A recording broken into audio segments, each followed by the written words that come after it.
Welcome to the Royal Botanic Gardens queue on this beautiful spring day in the best tree collection in the world. It's great to have so many leading figures from our industry gathered together in this one place. People from the landscape industry, the forestry industry, the nursery industry, other gardens and other important tree-related organisations. We're looking forward to hearing their strategies and actions that they'll be putting in place in order to combat the biosecurity issues that we face in our industry today with trees. The issue of biosecurity made headlines in 2016 through heightened awareness of tree pest diseases and invasive tree species. The association, in discharging its duty of care, made advice and guidance available for arborists. This guidance enables the care of our amenity trees. The launch of the association's biosecurity statement and its aims and objectives are supported by many of its partners, several of which are contributing to this video today. As chairman of the Arboricultural Association, I'm delighted in the way that the association has chosen to take a lead in promoting the case for increased biosecurity and has been instrumental in putting today's video clip together. As a director of Barcham Trees, I'm proud of the way the company has also taken the lead with biosecurity, putting its own biosecurity policy into the public domain. Today is a collaborative event bringing together lead figures from industry, politics and government to collectively make the case for increased biosecurity. I think this is a very welcome initiative by the Arboricultural Association and I'm delighted to be part of it. I don't think as a country we take biosecurity of our trees sufficiently seriously, and I think it's much more important than people sometimes realise. We are an island. As far as our animals are concerned, we're very, very careful about protecting them. We haven't been quite so careful about doing the same with our trees, and it's high time we did. Well, I'm delighted to be at Kew for this glorious day when all the trees are starting to come out in leaf, and I'm very much reminded about how, as Minister for Biosecurity, the importance of the health of our trees, and I think it's very, very important that we're all conscious of that. The government is investing quite a lot of money in tree health, but it's a partnership between many organisations, and that's why I think today is so important with so many of us getting together to support biosecurity. Biosecurity is the process of making sure that that transmission from one site which is infected to another site which is healthy. So biosecurity is thinking that you're not going to move a problem from an unhealthy place to a healthy place. Well, biosecurity is all about the health of plants and animals. And you might say, well, does this affect the economy? Yes, it certainly affects the economy. But it actually affects our very survival. Biosecurity can come in various forms, particularly through regulation, but also by industry actions as well. So for regulation, what we can look at are laws and that guide the trade in when to buy its material and where it buys it from. But also what you want is for the industry itself to look at sources of information, current and emerging threats and pests. Biosecurity, of course, is one of the key issues at the moment for those involved in the tree agenda. There are many ways of trying to raise awareness of this issue, but the key thing, I believe, is that a holistic approach is one that's really required to this particular issue, and that involves bringing together a wide range of stakeholders, from politicians through to public, private sector organisations, developers, promoters, people who are also in the tree industry, obviously arboriculturalists, designers, planners. It's something that everyone really needs to now be addressing. So why is biosecurity important, particularly for trees? Well, trees frame our cities, they frame our countryside, they produce timber, they absorb carbon, they produce homes for wildlife. They're an important part of making our planet livable. Dutch elm disease came from Canada on a shipload of logs, devastated all our elms. They're wonderful elms in our countryside, which have now gone completely. That must not happen again. We've had another warning with ash dieback. We must make sure that our trees are protected. Why is biosecurity important to us as well? As an industry full of landscape contractors, garden designers and suppliers to the industry, including nurseries and growers, biosecurity is absolute paramount within our industry. So we're very, very concerned, as it might be, with regards to the issues that biosecurity can bring us if it's not kept under control. And we're talking about, plants, pests, diseases, etc. And of course, if these get hold, then obviously, as far as we're concerned, that could be detrimental, obviously, to plant species, tree species, and possibly even, sadly, seeing them disappear completely. So, our work in particular over the last 10 years or so has been directed at acute oak decline, one of the major threats to our most iconic species of tree in the UK. Biosecurity is a hugely important issue to the London Tree Officers Association and to tree officers all over the country. As custodians of the urban forests and the public realm, we take biosecurity very seriously indeed, and we have working parties devoted to Massaria, oak processionary moth and cankestane of plane. And we're now considered the UK's leading organisation in Ceratocystis platani and have produced the definitive best practice guidance document about that disease. Since the advent of Xylella fastidiosa, which started to appear a couple of years ago, this has been the first disease which has joined the dots for us. And effectively, the emergency control measures are so tight and so drastic that they could put you out of business within 24 hours. That's woken everybody up throughout the supply chain. And what it's made us realise is that with biosecurity, the responsibility lies with all of us and the whole supply chain. It can't just be down to any one part of it. Can you imagine a world without trees? I can't.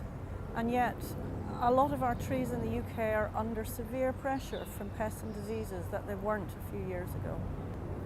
It's our members' duty to actually manage those woodlands, to be very aware of biosecurity issues, to notice when there's anything wrong with their trees, and to report anything that they see immediately to the relevant authorities so as we can take immediate action. I would really like to see people in the UK be as aware of tree diseases as they are of animal diseases. And I hope this video helps to do that. We can't rely all the time on government intervention. What we can do as professionals is to alert the public and alert our own professional organisations as to the changes that we need to see. With plant biosecurity, you've got to remember that this is something that everyone can play their part in. It isn't just when we don't do our official inspections, but the nursery industry and traders and the public themselves. So it's everyone taking responsibility and being part of this biosecurity message to help protect plants and the environment, but also your industry and the people that you work and serve. So as an industry, we're working more closely together in collaborative partnership across a range of associations within our own industry and also with government departments as well. So this has been absolutely crucial for us in terms of how we move forward. So I think as we move forward with a greater partnership working not only within industry but also with government departments, this is going to be I suppose a new regime as we move forward. So plant health moving forward is going to be absolutely the top of the agenda. Here at Kew we have a biosecurity policy and protocol for the Arboretum. One of our key areas is looking at procurement of trees, and first of all our aim is to buy trees from UK nurseries so that we know that they're propagated and grown in this country. If we have to import trees, then we bring them into a holding area where they're grown for at least a year before they're released into the landscape, and in that way we ensure that they're clean, free from pests and diseases, they're examined regularly by DEFRA officials, and we know that we're not introducing any new exotic pests and diseases that are likely to affect the treescape here at Kew. our members use a lot of trees and they need to know about biosecurity. We very much support this initiative and are very keen that our members only buy trees from reliable sources, either trees that have been grown in the UK or trees that have been properly quarantined at reliable nurseries. And nobody wants to stop the importation of trees from Europe and other places. But I think it is important that people who bring them in they should have at least a year being grown in the nursery here to make sure there's nothing nasty on them before they're taken out to customers and replanted. Part of what we do in the inspectorate is we look at inspections of third country material, that's from outside of the EU, intra-EU traded plant material and plant passporting, and then also surveillance inspections, monitoring and looking for new and unusual or even unknown plant pests and diseases. We all need to be, not just Institute members, but all public need to be fully aware when we're buying plants for our garden or walking in woodlands, that we're aware of the dangers that pests and diseases can bring into our forests and our parks. Now, plants are incredibly important for the food we eat, for the environment, and also for our well-being, which is why we must protect them. We launched the GB Plant Biosecurity Strategy in 2014, and my job is to implement that strategy. And we do that through a framework with 5 principles. The first principle is that we must try and predict what pests and diseases might come to the UK. So to do that, we have a prioritised plant health risk register, which allows us to look out internationally and see what threats might arrive in the UK. We also participate in an international plant sentinel network of 28 botanic gardens worldwide, including Kew Gardens where we are today. And that helps give us an early warning of what pests and diseases might be on the horizon and might come to the UK. Secondly, we try and prevent things arriving here. So we do that through targeted inspections at the borders and also through intelligence, working with industry and other partners to try and identify what might arrive and how we keep it out. Thirdly, we need to be prepared for things arriving here. So earlier this year we published a contingency plan. This is a plan setting out our response to a new threat or a pest or disease, and my job is to lead the response against that threat in the event of an outbreak. The fourth element is to protect, and we do this through a surveillance programme. So we're constantly looking out for pests and diseases, using a whole range of technologies, including satellite technology, as well as people on the ground, and particularly volunteers from the public. Our observatory network is very important to actually go out and look for problems. And then finally, we are working in partnership with lots of organisations to try and help us identify new threats and deal with them. So we have our own weekly newsletter which we include technical articles in to raise awareness with our membership base, and we also have a quarterly publication, Landscape News, which is a journal, if you will, for Barley itself and its members. So again, we run technical articles in full in Landscape News itself. Amongst that, we also run a whole range of events on a national basis, but also regionally as well. So we'll get a whole range of people from industry coming to some of those events, seminars, toolbox talks, etc., to try and raise the awareness about biosecurity and, of course, the implications, and making sure that people are aware and well educated to try and understand and identify some of these plant pests and diseases as they arise. So for 2017, the Arboricultural Association placed standards within the approved contractor scheme for biosecurity. So that's expecting a business to consider the implications of their work at a quoting stage or a pre-work stage. It's about making sure staff are trained in such matters, relevant for the job they're taking on. One of the things I can do in the House of Lords is put down questions, and I have access to ministers and constantly keep pressure on government, making them A, aware of the importance of trees, and B, how very, very important this whole question of biosecurity is. Writing, drafting, disseminating some guidance information on biosecurity, how we can responsibly source tree stock, how we can go about our everyday jobs to ensure we're not transmitting pests and disease, simple processes like biosecurity risk assessment, businesses and organisations making policy commitments and how to go about it, and also how to build resilience in our beautiful tree stock, and potentially what steps we need to take if there is an outbreak of something.